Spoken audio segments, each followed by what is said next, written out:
आज हमारे अध्ययन का विषय है जल प्रदूषण यानी वाटर पॉल्यूशन।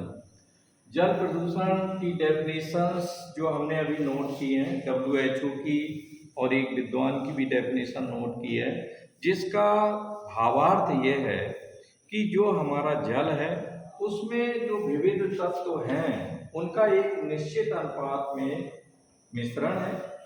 तो मानव के द्वारा या प्राकृतिक घटनाओं के द्वारा जो अपमार्जक पदार्थ जब जल में घुलित हो जाते हैं, घुल जाते हैं, तो ऐसी कंडीशन में जो जल का संतुलन है वो बिगड़ जाता है और इन दैट केस इसी को हम जल प्रदूषण के रूप में जानते हैं।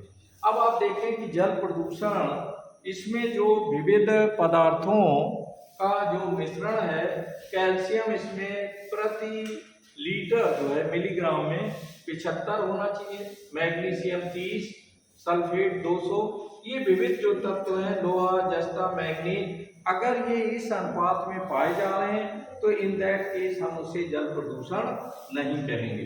दूसरा आप देखें जल प्रदूषक है क्या, तो इसमें हम देखते हैं तमाम तरह के भौतिक, रासायनिक, औद्योगिक बहुत सारे जो है जल प्रदूषक तत्व हैं। इसमें आप देखें भौतिक में हम तेल और कीचड़ है ना, और विविध प्रकार की वातावरण में जो गंध है या पानी में जो घुली हुई गंध है, ये जो है जल प्रदूषक है।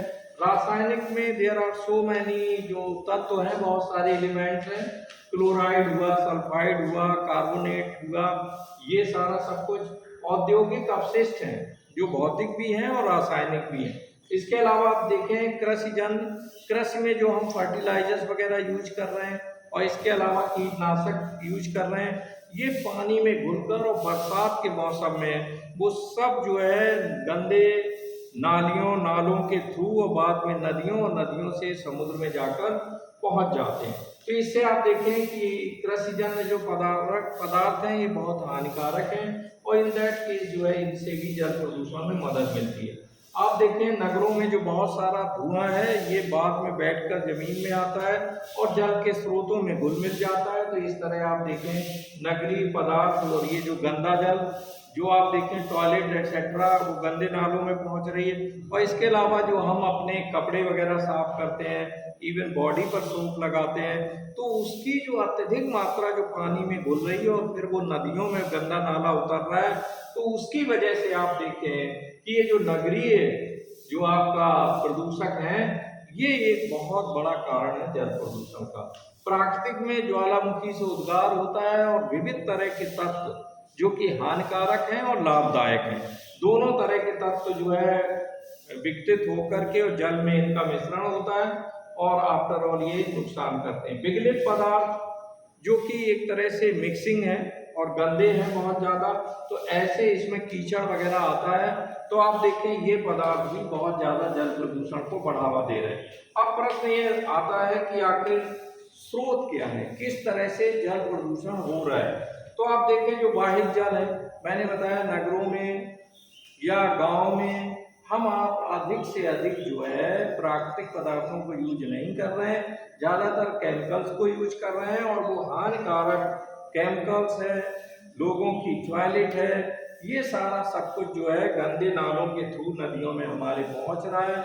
इवन आप देखें इंडस्ट्रीज में, आगे हम इसे डिस्कस करते हैं, घरेलू अपमार्जक में यही आता है, साबुन वगैरह है या बहुत तरह के जो केमिकल हम घर में यूज कर रहे हैं, टॉयलेट की सफाई के लिए हम यूज कर रहे हैं केमिकल्स को, और वो सारे अंत में जो है नाली के थ्रू गंदा नाला और गंदा नाले के थ्रू नदी तक ये बाकायदे पहुंच रहे हैं। औद्योगिक अपशिष्ट जो कि भौतिक भी हैं और रासायनिक भी हैं, तो आप देखें ये बड़े बड़े जो कारखाने हैं उनसे औद्योगिक अपशिष्ट का जो है वो निकल रहे हैं और ये बाकायदे। इसके अलावा कचरा जो है आप देखें कचरे का ढेर, पूरे जो शहर है वो कचरे के ढेर में तब्दील होते जा रहे हैं और आफ्टर ऑल ये बहुत बड़ा प्रदूषण का कारण। उर्वरक जो फर्टिलाइजर्स हैं, इसके अलावा जो कीटनाशक है ना, और जो विविध प्रकार की जो फैक्ट्रीज वगैरह है उनसे जो तेल का रिसाव है, ये भी एक बड़ा धार्मिक विश्वास जिसमें हम अधजले मुर्दों को है ना, उनको बहा दे रहे हैं नदियों में, या अवशिष्ट पदार्थ उनका बहा दे रहे हैं, तो वो भी जल प्रदूषण में बढ़ावा दे रहा है। विविध हमारे जो फेस्टिवल्स हैं जिसमें हम मूर्तियां बनाते हैं, तमाम केमिकल पदार्थों से बनाते हैं और बाद में उन्हें जाकर नहर, नदी और नालों में उनको बहा देते हैं, तो इससे भी आप देखें जल प्रदूषण का बहुत ज़्यादा हो रहा है। बांधों का निर्माण, आप कहेंगे बांध कैसे जल प्रदूषण में सहायक हैं। बात यह है, जो ठहरा हुआ पानी हो, वो चाहे तालाब का हो या आफ्टर ऑल बांध का हो, जब तक उसमें वो गतिमान अवस्था में रहता है, नदी में, नालों में, तो इन दैट केस उसमें पॉल्यूशन कम होता है। और जब वो जमा रहता है तो जाहिर उसमें गंध और तमाम तरह की चीज़ें क्रिएट होने लगती हैं। तो इस तरह आप देखें। इसके अलावा फिर तेल का रिसाव जो हो रहा है, ये भी एक घातक है। अब इसके प्रभाव किस तरह से पड़ रहे हैं? प्रभाव में हम आप देखें, मानव पर सीधे सीधे प्रभाव है। जीव जंतु, मछलियां वगैरह, जो आपके पानी में ऑक्सीजन जो घुली हुई है उसकी मात्रा में कमी आ रही है, तो तमाम तरह के जो जीव जंतु, जलीय जीव जंतु हैं, उनकी बाकायदे जो नस्लें हैं वो प्रभावित हो रही हैं। इसके अलावा आप देखें, समुद्र के नीचे बहुत तरह की वनस्पति भी है, वो भी इससे, और इवन जो धरातल पर जो वनस्पति है उस पर भी जल प्रदूषण का प्रभाव देखा जा रहा है। मिट्टी आप देखें, जल प्रदूषण के कारण मिट्टी जो है ये अनफर्टाइल हो रही है, अनुपजाऊ होती जा रही है। क्योंकि याद रखें, अगर अधिक फर्टिलाइजर का प्रयोग हम कर रहे हैं कृषि में, तो इन दैट केस हमारी मिट्टी बाद में बंजर हो जाएगी।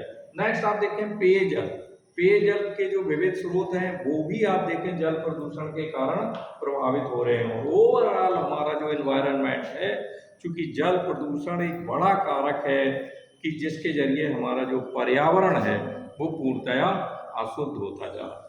कल के लेक्चर में आपके साथ डिस्कस करेंगे कि आफ्टर ऑल इसको रोकथाम के उपाय क्या हैं, क्या सॉल्यूशन पॉइंट्स हैं, इसे कल आपके साथ डिस्कस करते हैं।